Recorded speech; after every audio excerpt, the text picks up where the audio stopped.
ఇది కేవలం సమాచారంగా మాత్రమే భావించండి. వైద్య నిపుణులను సంప్రదించండి. ఈ మధ్య కాలంలో ఎక్కువగా వేధిస్తున్న సమస్య ఏంటి అంటే మానసికంగా బాధపడటం, అదే డిప్రెషన్ అంటూ ఉంటాం కదా. అది ఏజ్‌తో సంబంధం లేకుండా ప్రతి ఒక్కరిని పీడిస్తున్న సమస్య. డిప్రెషన్ అనేది పిల్లల నుంచి అసలు ఏ ఏ సందర్భాల్లో ఈ డిప్రెషన్ ఉద్యోగము రాక తల్లిని తండ్రిని బాధ, ఆ బాధ వరకే ఉంచుకోకుండా దాన్ని డీప్‌గా ఆలోచించడమే డిప్రెషన్ అంటూ ఉంటారు. అంటే దానికి దీనికి డిఫరెన్స్ ఏంటి? వైఫల్యాలను అధిగమించాలనే ఫెయిల్యూర్ని ఛాలెంజ్ కింద ఎవరైతే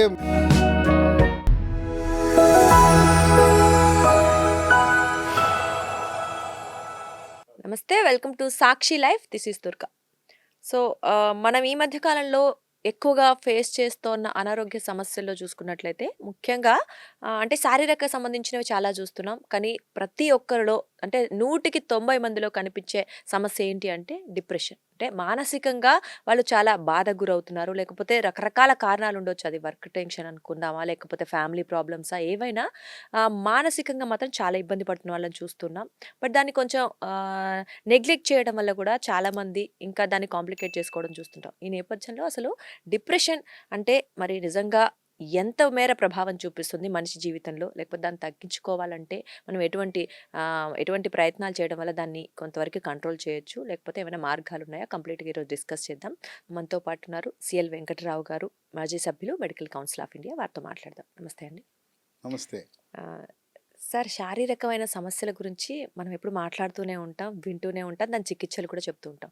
అయితే ఈ మధ్య కాలంలో ఎక్కువగా వేధిస్తున్న సమస్య ఏంటి అంటే మానసికంగా బాధపడటం, అదే డిప్రెషన్ అంటూ ఉంటాం కదా. అది ఏజ్‌తో సంబంధం లేకుండా ప్రతి ఒక్కరిని పీడిస్తున్న సమస్య. అసలు నిజంగా ఈ డిప్రెషన్ అనేది ఎంత మేర ప్రభావం చూపిస్తుంది మనిషి మీద? డిప్రెషన్ అంటే ఏంటి సార్ అసలు? అండ్ ఇంకొకటి, రీసెంట్ డేస్‌లో పెరగడానికి కారణం ఏంటి? ఇప్పుడు మన ఏ ఛానల్ చూసినా యూట్యూబ్లు చూసినా శారీరక ఆరోగ్యం గురించే మాట్లాడతారు కానీ మానసిక ఆరోగ్యం గురించి చాలా తక్కువ ప్రాధాన్యత ఇస్తున్నారు.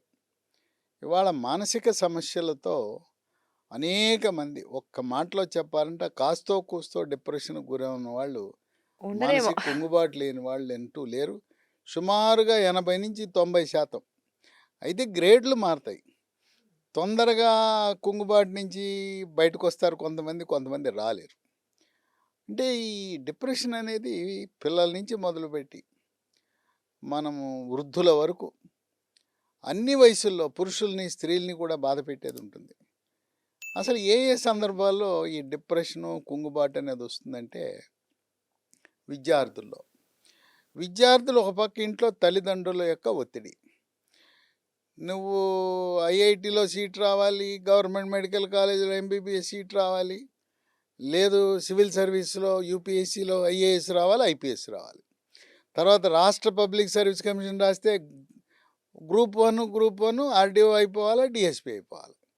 ఈ విధంగా ఒక పక్క తల్లిదండ్రులు ఒత్తిడి చేస్తుంటే ఈ కార్పొరేట్ కళాశాల వాళ్ళు వాళ్ళ మార్కెటింగ్ కోసం, ఏదో మన మీద ప్రేమ మాత్రం ఏమాత్రం కాదు, ఎవరైతే మంచి ప్రతిభ కలిగిన విద్యార్థులు ఉంటారో వాళ్ళకి సీట్లు ఫ్రీగా సీట్లు ఇచ్చి ఎందుకు ఇస్తున్నారు? ఏదో దేశ సేవ, మనకు సేవ కాదు.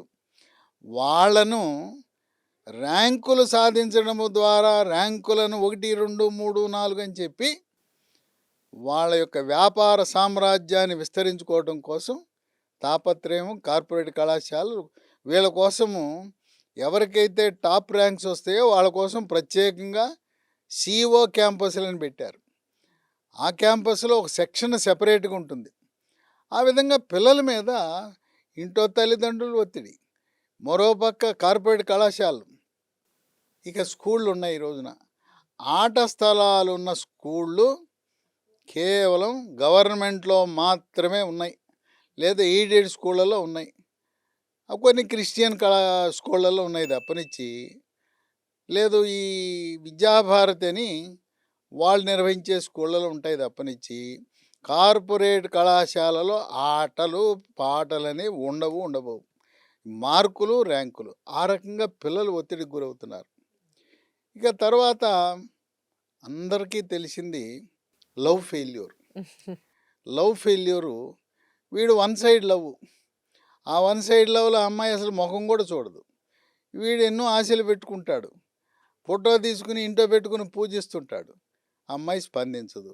అమ్మాయికి నిశ్చితార్థం అయిపోతుంది, పెళ్ళి అయిపోతుంది, వీడు డిప్రెషన్కి గురైపోతాడు. ఇది అసలు అమ్మాయి స్పందించకుండానే వీడు డిప్రెషన్కి గురయ్యి ఆత్మహత్యలు చేసుకున్న సందర్భాలు ఉన్నాయి. అవును. కొన్ని సందర్భాలు అమ్మాయి అబ్బాయి ఇద్దరు కలిసి తిరుగుతారు, పెళ్లి చేసుకుందాం అనుకుంటారు. కులం అడ్డం వచ్చింది, మతం అడ్డం వచ్చింది, ఆర్థిక స్థితిగతులు అడ్డం వచ్చాయి. అమ్మాయి కోటీశ్వరుల కుమార్తె, వీడేమో మామూలు ఆటో డ్రైవర్ కుమారుడు. మా అమ్మాయిని ఆటో డ్రైవర్ కొడుక్కి మేము ఇస్తామా అని చెప్పి ఆ అమ్మాయిని హైజాక్ చేసుకెళ్ళి ఎక్కడో పెళ్లి చేసేస్తారు. ఈ రకంగా లవ్ ఫెయిల్యూర్ వల్ల కూడా డిప్రెషన్కి గురవుతారు. అవును. ఇక తర్వాత ఈ రోజున డిగ్రీలు రీయింబర్స్మెంట్ పుణ్యాన అందరూ ఇంజనీర్లు అయిపోతున్నారు. లక్షల్లో ఇంజనీర్లు అయిపోయారు. ఇంజనీర్ అయిపోయినా ఉద్యోగం లేదు. ఎంబీఏలు, ఎంసీఏలు, పీజీలు చేస్తున్నారు, ఉద్యోగాలు రావట్లా. ఉద్యోగము రాక తల్లిని తండ్రిని పాకెట్ మనీ అడగాలంటే ఎంతో అవమానానికి గురవుతున్నారు. పైగా ఏదైనా అప్లికేషన్ పెట్టుకోవాలంటే మమ్మీ ఈ ఈ ఉద్యోగానికి అప్లికేషన్ పెట్టుకోవాలి, డబ్బులు ఇవ్వు, రోజువారీ ఖర్చులకు డబ్బులు. ఈ విధంగా వాళ్ళు డిప్రెషన్కి గురవుతున్నారు. సరే, వివాహం అవుతుంది. వివాహమైనాక సాధారణంగా 2 ఏళ్ల లోపల పిల్లలు పుట్టాలి. పిల్లలు పుట్టరు. ఇద్దరికి ఎటువంటి శారీరక లోపం లేకపోయినా పిల్లలు పుట్టరు. పుణ్యక్షేత్రాలు తిరిగారు, అన్నీ చేశారు, డాక్టర్ల చుట్టూ తిరిగినా పిల్లలు పుట్టరు. పిల్లలు పుట్టని దంపతులు వాళ్ళు చాలా డిప్రెషన్, కుంగుబాటుకు గురవుతారు. ఇక అందరినీ వేధించే ఈరోజు ఆ కోవిడ్ పుణ్యాన వ్యాపారాలు పోయినాయి, ఉద్యోగాలు పోయినాయి. డిప్రెషన్ అంటే ఆర్థికపరమైన సమస్యల వల్ల ప్రతి ఒక్కరూ డిప్రెషన్కి గురవుతారు. ఉద్యోగం చేసుకుంటాం, అరకొర జీతం, 20వ తారీఖు వచ్చేసరికి ఖాళీ, పర్సు ఖాళీ, జేబు ఖాళీ, 10 రోజులు అప్పు. అట్లాగే మనం బ్యాంకుల నుంచి అప్పులు తీసుకుంటాం. ఈ బ్యాంకులు లేదా ఇల్లు కట్టుకుందామని ఇల్లు అపార్ట్మెంట్ తీసుకుంటే ఈఎంఐలు పెడదా. ఆ ఈఎంఐ వచ్చేసరికి ఈఎంఐ కట్టలేని పరిస్థితి. ఈఎంఐలు, అప్పుల బెడదతో డిప్రెషన్కి గురవుతారు. తర్వాత ఇక తల్లిదండ్రుల పరిస్థితి. కొడుకు కూతురు ప్రయోజకులు కాలేకపోయారే, చదువుల్లో రాణించలేకపోతున్నారే, ఆశించిన విధంగా వాళ్ళు ఉండటం లేదే, సాయంత్రం అయ్యేసరికి నా కుమార్తె పబ్బుకి వెళ్తూ ఉంది, నా కొడుకు మందు సీసా, ఇవన్నీ చూసి పిల్లల యొక్క ప్రవర్తనతో మానసికంగా కుంగుబాటుకు గురవుతున్నారు. కనుక వెరసి అందరూ ఇక్కడ ధనిక వర్గాల వాళ్ళు డిప్రెషన్కి గురవుతున్నారు. పేదవాడు ఆడు కోట్లుండి వాళ్ళు డిప్రెషన్కి గురవుతున్నారు. వీళ్ళు ఏమీ లేక పేదరికంలో ఉన్నవాడు డిప్రెషన్కి గురవుతున్నారు. చిన్న చిన్న పిల్లల నుంచి వృద్ధుల వరకు. ఇక వృద్ధుల కొరకు పాపం వాళ్ళు అల్లారు ముద్దుగా పెంచిన కొడుకు కూతురు, అల్లుడు వచ్చిన తర్వాత, కోడలు వచ్చిన తర్వాత ఈ దంపతుల యొక్క గతి చూస్తే వాళ్ళని ఏ రకంగా అవమానపరచడం, ఇంట్లో కూడా రాకపోవటం, అట్లాగే మిగిలిపోయిన అన్నం, సద్దన్నము, పాచిపోయిన వస్తువులు పెట్టడం, ఈ రకంగా తల్లిదండ్రులను వృద్ధాప్యంలో వాళ్ళ పట్ల ఈ ఏహ్య భావము అది చూసి ఆ వృద్ధులు కూడా కుంగుబాటుకు గురవటం. ఇక వ్యాపారం పెట్టినాక ప్రతి వ్యాపారస్తుడు అప్పు చేస్తాడు, బ్యాంకులోనో ఇంకో చోట చేస్తాడు. వ్యాపారంలో రాణించటం లేదు, అప్పులు పాలైపోయారు, ఆస్తులు అమ్మేయటం జరుగుతుంది. ఈ విధంగా వ్యాపారంలో నష్టపోయిన తరువాత వాళ్ళు కూడా డిప్రెషను, కుంగుబాటుకు గురవుతారు. ఈ కుంగుబాటు నుంచి తాత్కాలికంగా కొంతమంది ఉండేదో దగ్గర బంధువులు చిన్న వయసులోనే రోడ్డు ప్రమాదంలో మరణించటం, లేదు మన కోవిడ్లో మరణించారు. అనేక మంది డాక్టర్లు, నర్సులు కూడా వైద్య వృత్తిలో ఉంటూ పేదలకు సేవలను అందిస్తూ మరణించారు. అలాగే కొంతమంది భార్యలను కోల్పోయారు, భర్తలను కోల్పోయారు. కోవిడ్లో చిన్న వయసులోనే వాళ్ళు కూడా డిప్రెషన్కి గురవుతారు. కొంతకాలం డిప్రెషన్ ఉన్నా కొంతమంది మళ్ళీ రూట్లోకి వచ్చేస్తారా? కొంతమంది రాలేరు. దీనికి కొంతవరకు యోగా, ప్రాణాయామము, ధ్యానము, వ్యాయామం చాలా ఉపయోగిస్తాయి.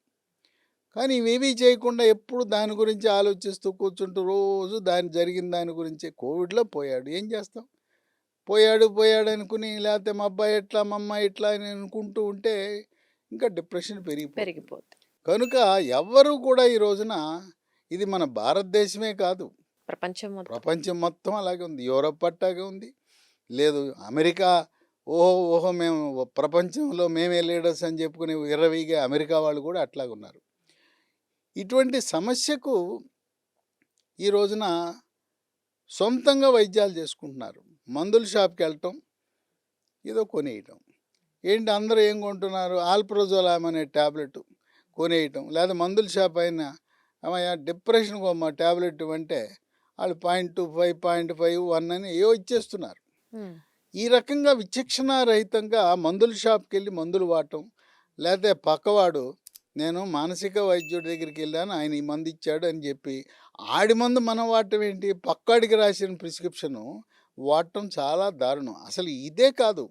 ఏ జబ్బుకైనా పక్కవాడికి ఇచ్చిన ప్రిస్క్రిప్షన్ కాపీ కొట్టడం వల్ల నష్టమే జరుగుతుంది గానీ, అది ఎటువంటి ఉపయోగం ప్రయోజనం ఉండదు. ఉండదు. ఎవరి ప్రాబ్లమ్స్ వాళ్ళవి. ఈ విధంగా అందరికీ ఇక అయితే ఇక్కడ ఇప్పుడు డాక్టర్ గారు ఒకటి ఇంకోటి రాజకీయ నాయకుల గురించి కూడా చెప్పాలి. అది కూడా ఉంది. అది చాలా ముఖ్యం. అవును. రాజకీయాల్లో ప్రవేశిస్తారు. రాజకీయాల్లో ప్రవేశించిన తర్వాత ఎమ్మెల్యే అయిపోవాలి, మంత్రి అయిపోవాలి. మంత్రి ఏమో ముఖ్యమంత్రి కావాలి. లేకపోతే కేంద్ర మంత్రులేమో ప్రధానమంత్రి కావాలని వాళ్ళు ఆశలు పెట్టుకుంటారు. వీడు కాలు పెట్టగానే సేవా కార్యక్రమాలని మొదలుపెట్టి ఉన్న డబ్బులన్నీ ఖర్చు పెట్టి ఇప్పుడు ఎమ్మెల్యే టికెట్ అంటే 10 మంది పోటీ పడతారు ఆ పార్టీలో. హ్మ్. ఈ విధంగా రాజకీయాల్లో ప్రవేశించి వాళ్ళు అనుకున్న లక్ష్యాన్ని నెరవేరకపోవడం వల్ల డబ్బులు అయిపోయినాయి. ఇంట్లో భార్య తిడుతుంటుంది. అనవసరంగా తగలబెట్టేశాడు, డబ్బంతా అయిపోయింది. సీటు రాలా. పోనీ సీట్ వచ్చిన తర్వాత ఓడిపోయిన వాడు డిప్రెషన్‌కి గురవుతాడు. నా డబ్బంతా పోయింది, నేను గెలవలేకపోయాను. కొంతమంది పార్టీ కోసం పనిచేసి నామినేటెడ్ పదవులు రాదని డిప్రెషన్. కనుక రాజకీయ వ్యవస్థలో వివిధ పార్టీలు, అన్ని పార్టీల వాళ్ళు కూడా కుంగుబాటుకు గురవుతున్నారు. పాపం కొంతమంది యువతీ యువకులు హైదరాబాదు, చెన్నైకి చేరుకుంటారు. ఏంటి? సినిమా యాక్టర్లు అయిపోవాలని. సినిమా యాక్టర్లు అని అయిపోవాలని వచ్చిన వాళ్ళు చివరికి జూనియర్ ఆర్టిస్టులు అవతారం ఎత్తవలసిన పరిస్థితి వస్తుంది. జూనియర్ ఆర్టిస్ట్ అంటే 1000, 2000, 3000 రోజుకి ఇస్తారు. ఆ విధంగా జీవితం దుర్భరం అవుతుంది. ఎన్నో ఆశలు పెట్టుకుని నేను యాక్టర్ అవ్వాలి, హీరో అవ్వాలి, హీరోయిన్ అవ్వాలని వచ్చిన యువతీ యువకులు అనేక వేల సంఖ్యలో వచ్చి వాళ్ళు డిప్రెషను, కుంగుబాటుకు గురవటం, జీవితము అయోమయం, గందరగోళానికి దారి తీస్తుంటుంది. ఇది పరిస్థితి ఈనాడు. అంటే డాక్టర్ గారు ఇక్కడ ఇంకొకటి. అంటే మనకు ఆశలు నెరవేరలేదని బాధపడుతుంటాం అదొకటి.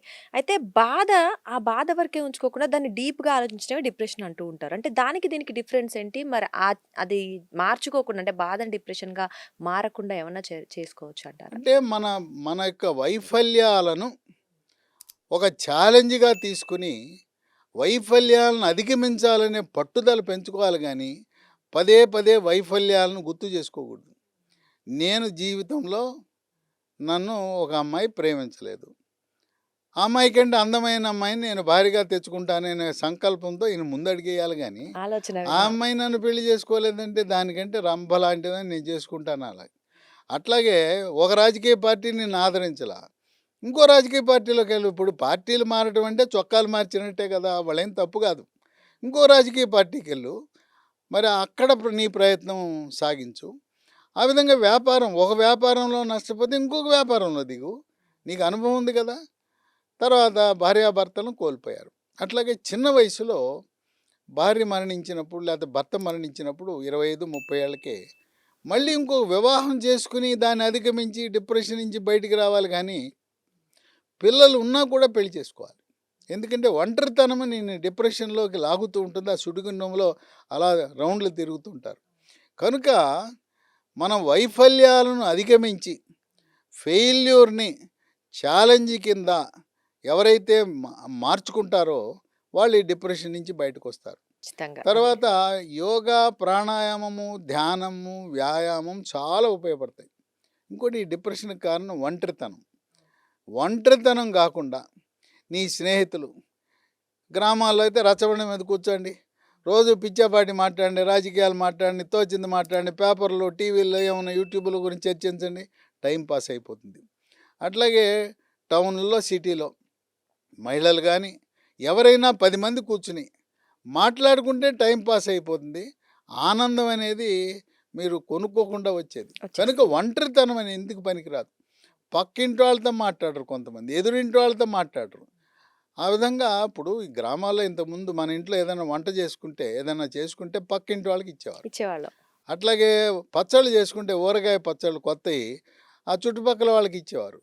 అట్లా ఒక ఇంటి నుంచి ఒక ఇంటికి వంటకాలు మార్పిడి చేసుకునేవారు. హ్మ్. లేతే అందరూ కలిసి వండుకునేవారు. ఇప్పుడు పండుగలొస్తే అరిసెలు, బూరెలు అందరు కూర్చొని. ఇవన్నీ అందరూ కూర్చొని అమలక్కలందరూ పక్కన కూర్చొని ఇంతకుముందయితే రోలు, రాకులు ఉన్నప్పుడు దంచేవాళ్ళు. దంచుకొని చేసుకునేవారు. అది ఎప్పుడైతే ఉందో సమిష్టిగా ఉన్నప్పుడు మనం ఈ డిప్రెషన్ అధిగమిస్తాం. ఎప్పుడైతే ఒంటరితనం ఇప్పుడు ఇంకోటి కూడా ఉంది. ఈ మద్యము, ధూమపానం వల్ల కూడా డిప్రెషన్ వస్తుంది. ఎందుకంటే మొగుడు ఎప్పుడు తాగొస్తాడు. రాగానే భార్యను కొడతాడు. పిల్లల్ని కొడతాడు. ఏం మాట్లాడుతాడో తెలవదు. తాగనప్పుడు దేవుడు, తాగినప్పుడు రాక్షసుడు. అలాంటి వ్యవహారం కూడా ఉంది.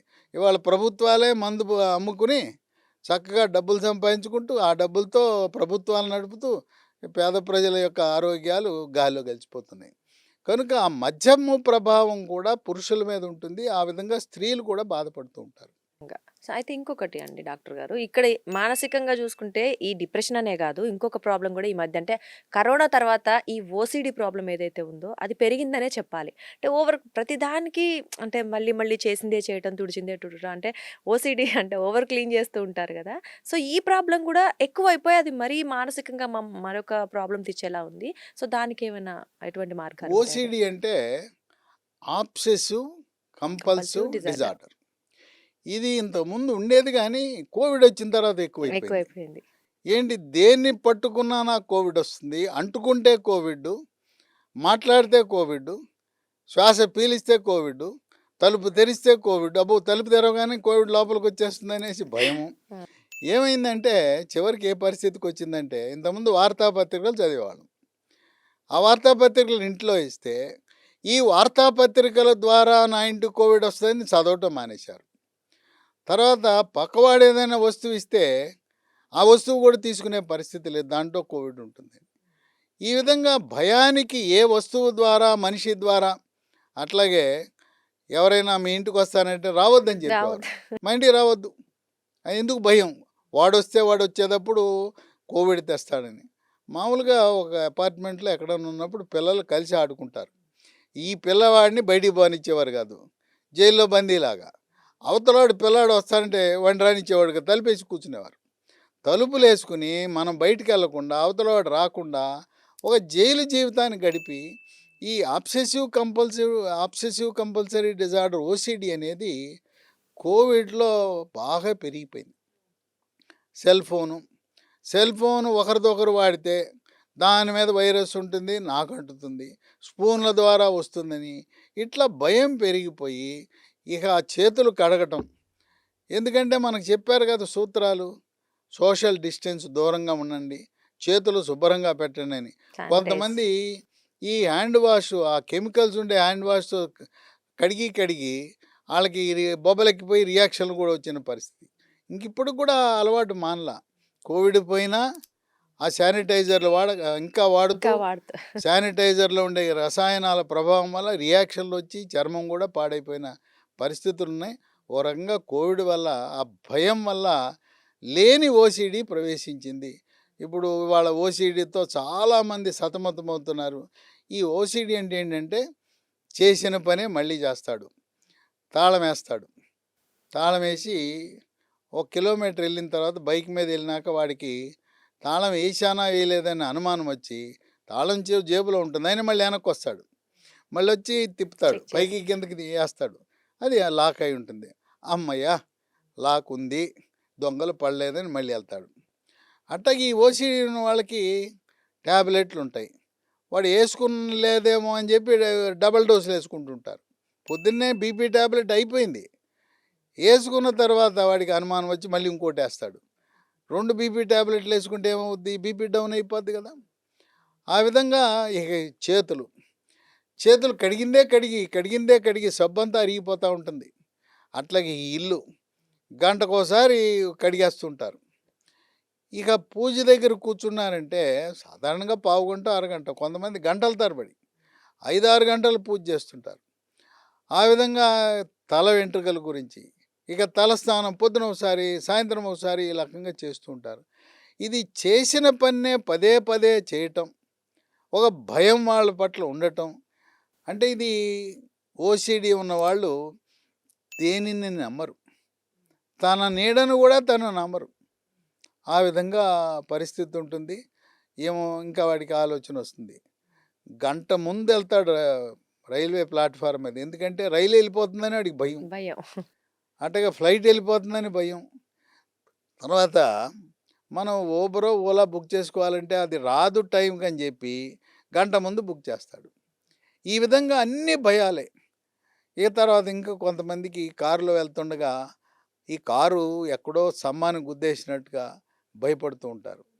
అట్లాగే ఈ విమానంలో వెళ్తూ ఈ విమానం కూలిపోతే నేనేమైపోవాలి, ఎట్లా అని. ఈ విధమైన భయాలతో కూడుకుని, ఆందోళనతో కూడుకున్న పరిస్థితి ఈరోజు సమాజంలో. ఈ ఓసిడి అనేది కూడా చాలామందిని ఇబ్బంది బాధ పెడుతుంది. పెడతా ఉంది, ఇబ్బంది పెడుతుంది. వీటికి మానసిక మనకి వైద్య నిపుణుల దగ్గరికి వెళ్తున్నారు, ట్యాబ్లెట్లు వాడుతున్నారు, కొంతమంది సొంత వైద్యం చేసుకుంటున్నారు, డాక్టర్ చెప్పకుండా కూడా వాళ్ళకు తోచిన వైద్యం. ఇంకోటి నిద్రలేమి. ఈ డిప్రెషను, ఓసిడి వాళ్ళకి నిద్ర పట్టదు. నిద్ర పట్టినా ఒక గంటలో మెలకు వచ్చేస్తుంది. ప్రశాంతంగా కాదు. రాత్రిపూట మూత్ర విసర్జనకు వెళ్ళిన తర్వాత, వెళ్ళి వచ్చిన తర్వాత కొంతమందికి అసలు నిద్ర పట్టదు. కొంతమందికి వృద్ధులకు, మగవారికి ప్రాస్టేట్ గ్రంథి పెరుగుతుంది. పెరిగి గంటకి వెళ్ళాల్సిన అవసరం వస్తుంది. వచ్చి పడుకుంటాడు, నిద్ర పట్టదు. పగలపూట పడుకుంటారు చాలామంది మహిళలు, పురుషులు. ఎవరైతే పగలపూట నిద్రపోతారో రాత్రి ఎందుకు వస్తుంది నిద్ర? రాదు. పగలపూట తిని 12కి 1 గంట పడుకుని సాయంత్రం 5కి లెగిస్తే పగలంతా నిద్రపోయిన తర్వాత రాత్రి నిద్ర ఎందుకు వస్తుంది? పైగా శారీరక శ్రమ చేసేవాడికి రాత్రిపూట గాఢ నిద్ర వస్తుంది.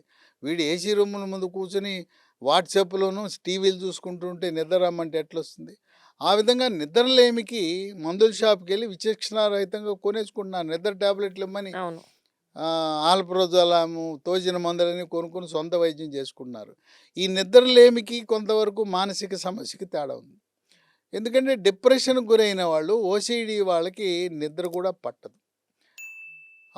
ఇవన్నీ కూడా మెదడులో ఉండే ప్రక్రియలు, మెదడులో ఉండే రసాయనాల యొక్క పరిమాణాలలో మార్పుల వల్ల ఇవన్నీ జరుగుతూ ఉంటాయి. అంటే డాక్టర్ గారు ఇప్పుడు వీటికి మరి ఇది ఇంత ఇబ్బంది పెడుతుంది. ఇప్పుడు వీటికి ఎటువంటి మార్గాల ద్వారా మనం వీటిని తగ్గించుకోవచ్చు? ఎటువంటి ఏమైనా ఉన్నాయా? ఇంతకుముందు ఒక జబ్బు ఉండేది, దాని పేరు షైజోఫ్రీనియా అనేవారు. దాన్ని స్ప్లిట్ పర్సనాలిటీ అంటారు. అది చాలా తీవ్రమైన మానసిక వ్యాధి. అంటే వాళ్ళు ఇక కొట్టటము, తిట్టటము, తర్వాత ఆత్మహత్యా ప్రయత్నాలు చేయటము, చాలా వైలెంట్ అయిపోతారు. ఇంట్లో అసలు విపరీతంగా. వాళ్ళని మనం కంట్రోల్ చేయలేం. 2-3 మనుషులున్నా పట్టుకునే పరిస్థితి లేదు. ఆ షైజోఫ్రీనియా అంటారు దాన్ని. దానికి ఏం చేసేవారంటే గతంలో కరెంటు పెట్టేవారు. ఈసీటీ అన్నారు. అంటే కరెంటు పెట్టి మెదడుని ప్రభావితం చేయటం ద్వారా ఆ యొక్క తీవ్రమైన పరిస్థితి నుంచి కంట్రోల్కి తెచ్చేవారు. అది షైజోఫ్రీనియా. ఈ మధ్య కాలంలో మందులతో పాటు ఈ అప్పట్లో ఇచ్చే కరెంటు పెట్టే పద్ధతికి ప్రత్యామ్నాయంగా మ్యాగ్నెటిక్ థెరపీ, అంటే అయస్కాంతాన్ని, కరెంటు వాడకుండా అయస్కాంతం, మ్యాగ్నెటిక్ థెరపీ ద్వారా ఈనాడు చక్కటి ఫలితాలను మానసిక వైద్యులు పొందగలుగుతున్నారు. దీన్ని చాలామందికి తెలియదు. వాస్తవానికి నేనే ఈ మధ్యకాలంలో దాన్ని అధ్యయనం చేయటం జరిగింది. ఇవి ఇంత అధునాతన పరికరాలు ఈ డిప్రెషన్కి, ఓసిడికి వచ్చినాయి నాకు విస్మయాన్ని, ఆశ్చర్యాన్ని కలిగించింది. నేను ఏ విషయమైనా నాకు చాలా ఆసక్తి. మరి అటువంటి నేనే వీటిని ప్రజలకు అందించడంలో కొంచెం ఆలస్యమైనట్టే.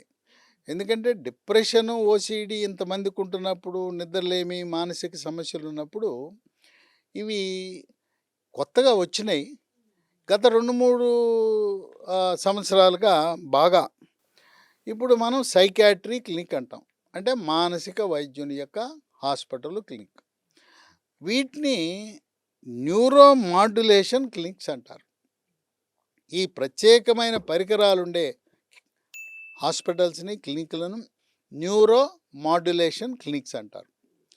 కొన్ని మానసిక వైద్యశాలల్లో ఈ పరికరాలు ఉన్నాయి, కొన్ని అవుట్ పేషెంట్గా అక్కడ అడ్మిట్ కాకుండా కూడా చేసే వసతి ఉంది.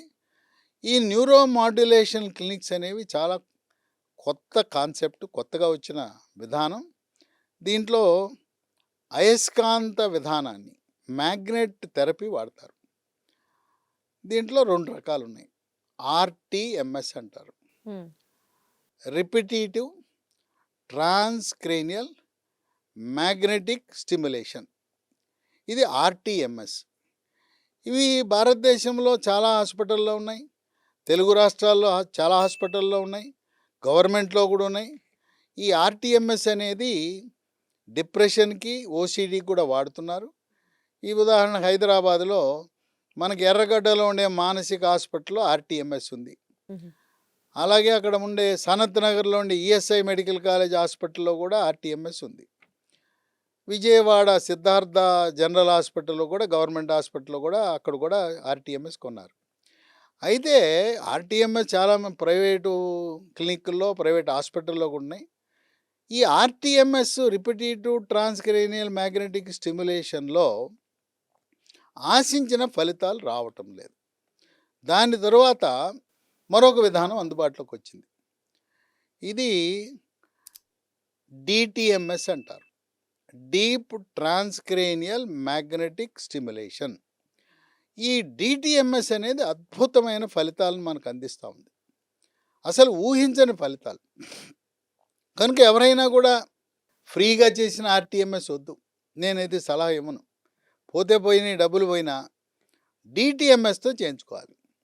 ఈ డిటిఎంఎస్ అనే ప్రక్రియ ఒక కంపెనీ, ఇజ్రాయెల్ కంపెనీ వాళ్ళు తయారు చేస్తున్నారు. ఇవన్నీ కూడా అమెరికా ప్రభుత్వం, యూరప్, భారతదేశం ప్రభుత్వం కూడా ఈ యొక్క చికిత్సలకి మనం అంగీకారం లభించింది.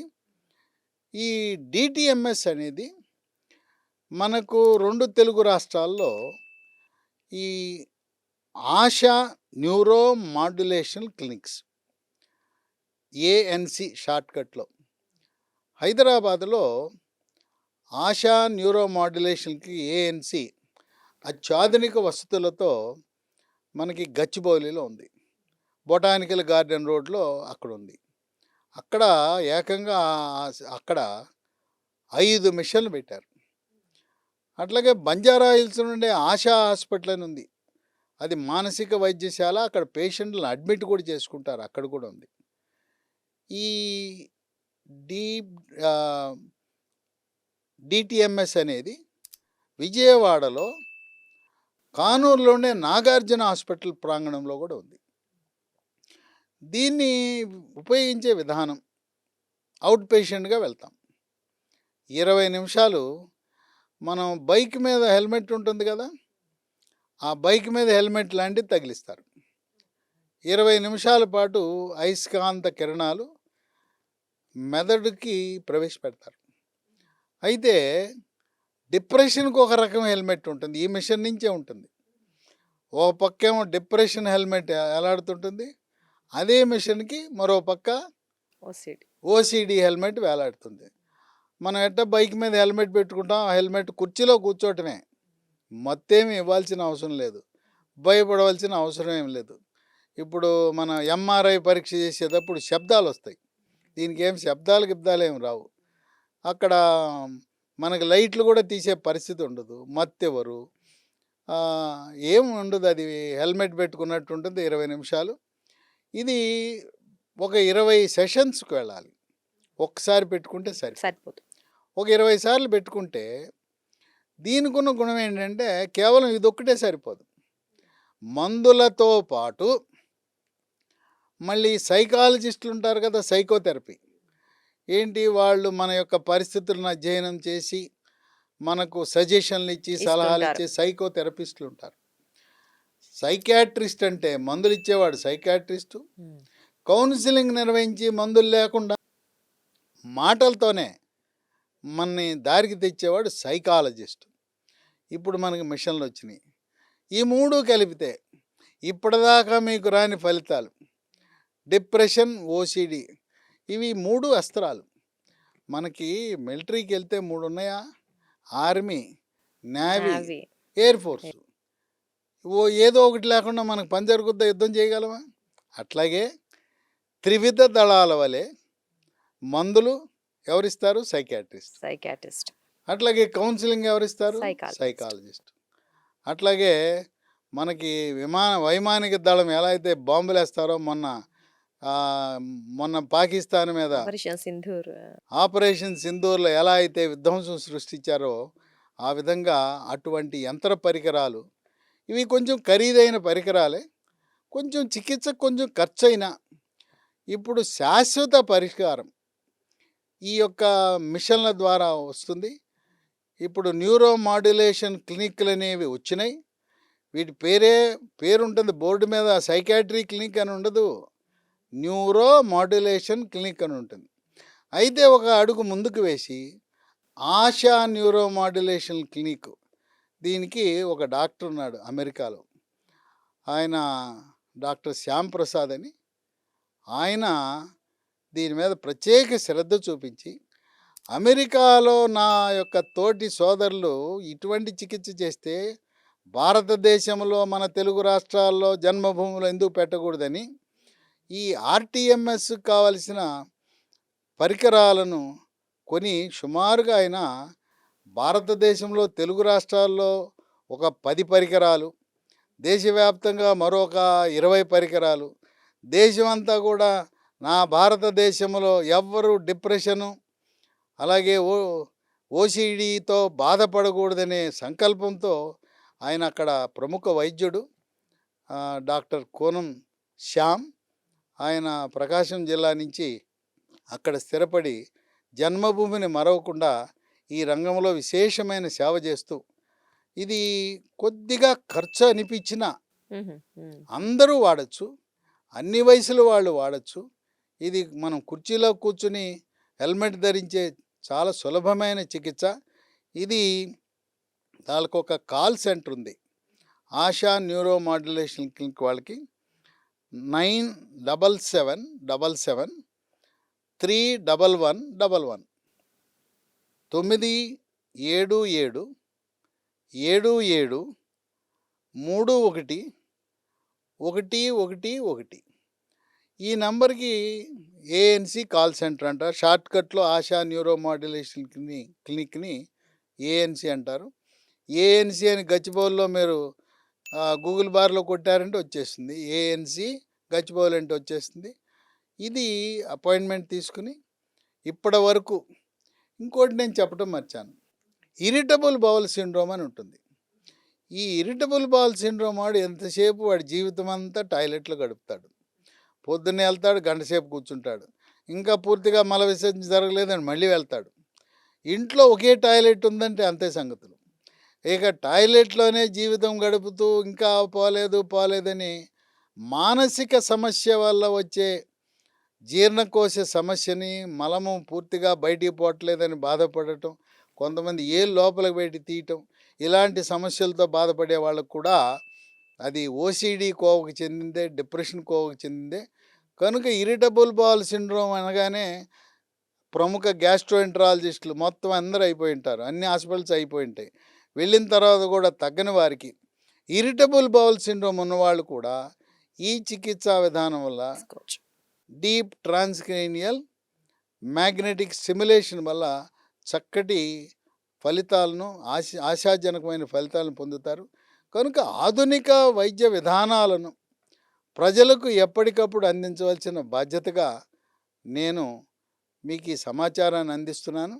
ఇంకా మీకు ఏమైనా డౌట్లు ఉంటే, మరి కోవిడ్లో మీకు ఎంతో సేవ చేశాను, నా మీద నమ్మకం విశ్వాసం ఉంచారు కనుక ప్రజల పక్షాన పనిచేసే డాక్టర్గా నా నంబర్ కూడా ఇస్తాను.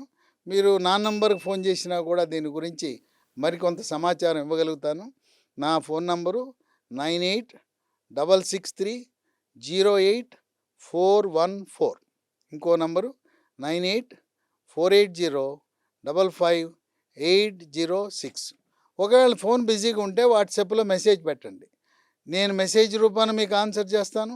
లేదా నేను ఖాళీగా ఉన్నప్పుడు మీ ఫోన్ వస్తే అన్నోన్ నెంబర్ అయినా, ఫీడ్ కాని నెంబర్ అయినా కూడా మీతో మాట్లాడి దీని గురించి మీ కుటుంబంలో ఎవ్వరూ కూడా డిప్రెషన్తో ఓసిడితో బాధపడకూడదనే సంకల్పంతో ఆనాడు కోవిడ్లో ఏ విధంగా మీ అందరికీ సేవ చేశానో అదేవిధంగా ఈ మానసిక సమస్య అనేది పూర్తిగా దూరమై, ఎందుకంటే మానసిక సమస్య ఉన్నవాడు మామూలుగా ఏదైనా జబ్బు వస్తే జబ్బు వచ్చినవాడు బాధపడతాడు. ఇక్కడ ఏంటంటే మానసిక సమస్య వల్ల కుటుంబం అంతా బాధపడుతుంది, కుటుంబాన్ని ఇబ్బంది పెడతాడు. ఇంకోటి ఏంటంటే ఆర్థికంగా చితికిపోతారు. దానివల్ల కుటుంబ సభ్యుల యొక్క విధి విధానాలను ప్రభావితం చేస్తుంది. కనుక మానసిక సమస్యలు కొన్ని సందర్భాల్లో వారసత్వంగా కూడా వస్తుంది. తల్లి తండ్రి తాత అమ్మమ్మలకు గనక మానసిక సమస్య ఉంటే వారసత్వంగా కూడా వచ్చే అవకాశం ఉందని గమనించండి. ఈ మానసిక సమస్యనే ఆనాడు కోవిడ్ మహమ్మారిని ఎలా తరిమి కొట్టామో ఈ మానసిక సమస్యనే మహమ్మారిని తరిమి కొట్టి సుఖవంతమైన ఆనందకరమైన సమాజ స్థాపన కోసం మనందరం కృషి చేద్దాం. ఖచ్చితంగా అండి. డాక్టర్ గారు చాలా మంచి ఇన్ఫర్మేషన్. అంటే ఎక్కువ మంది బాధపడుతున్నారు కానీ దానికి సొల్యూషన్ అనేది చాలా మందికి తెలియట్లేదు. ఎంత ట్రై చేసినా మానలేకపోతున్నారు. మంచి ఇన్ఫర్మేషన్ ఇచ్చారు. అంటే టెక్నాలజీ ద్వారా కూడా, మెషిన్ ద్వారా కూడా కొంతవరకు దీన్ని తగ్గించుకోవచ్చు అనే ఒక మంచి ఇన్ఫర్మేషన్ ఇచ్చారు. Thank you so much. ధన్యవాదాలు. అదండి. అంటే డిప్రెషన్ అండ్ ఓసిడి అవ్వచ్చు, ఇంకా రకరకాల మనకి ఇంకా కూడా కరెక్ట్గా రికగ్నైజ్ చేయనివి కూడా మనం సొంతంగా తెలుసుకోలేనివి కూడా చాలా ప్రాబ్లమ్స్ మనం ఫేస్ చేస్తూ ఉంటాం మానసికంగా. సో చాలామంది కొంతమంది డాక్టర్స్ దగ్గరికి వెళ్ళి మెడిసిన్ తీసుకుంటుంటారు, లేదా వాళ్ళు కౌన్సిలింగ్ ఇస్తూ ఉంటారు. సో ఏదేమైనప్పటికీ ఇంకా కూడా కంట్రోల్ కాలేదన్నట్టే మాత్రం మీరు ఖచ్చితంగా ఇప్పుడు డాక్టర్ గారు చెప్పిన ఇన్ఫర్మేషన్ అయితే చాలా యూస్ఫుల్గా ఉంది. మీరు ఆశా సెంటర్కి వెళ్ళి అక్కడ మీరు వాళ్ళు ఇచ్చే మిషన్ ద్వారా, అండ్ డాక్టర్ ఉంటారు, మళ్ళీ మిషన్ ద్వారా ట్రీట్మెంట్ ఇస్తారు, మెడిసిన్స్ ఇస్తారు, అన్నీ ఇస్తారు. కాబట్టి కంప్లీట్గా మీ డిప్రెషన్ అయినా, ఓసిడీనైనా, ఇంకేమైనా ఇతర సమస్యలు ఉన్నా కూడా మానసికంగా అన్నిటిని తగ్గించే ఒక గొప్ప సెంటర్ అని మనం చెప్పొచ్చు. ఒకవేళ మీకు నిజంగా బాధపడుతున్న ల్యాండ్ ప్రాబ్లమ్స్తో అంటే మాత్రం ఒకసారి కన్సల్ట్ అవ్వండి. డాక్టర్ గారు నెంబర్స్ చెప్పారు కదా, వాటికి కాల్ చేయండి. లేదంటే ఇంకా ఏమైనా దీని గురించి ఇన్ఫర్మేషన్ కావాలంటే మనకి సిఎల్ వెంకట్రావు గారు ఇచ్చిన ఆయన పర్సనల్ నెంబర్స్ కూడా ఇచ్చారు కదా, ఆయన నెంబర్స్ కూడా కాల్ చేసి మెసేజ్ చేసి మీరు సలహాలు సూచనలు తీసుకోవచ్చు. ఇది ఇవాల్టి మన special topic about depression and OCD. నమస్తే.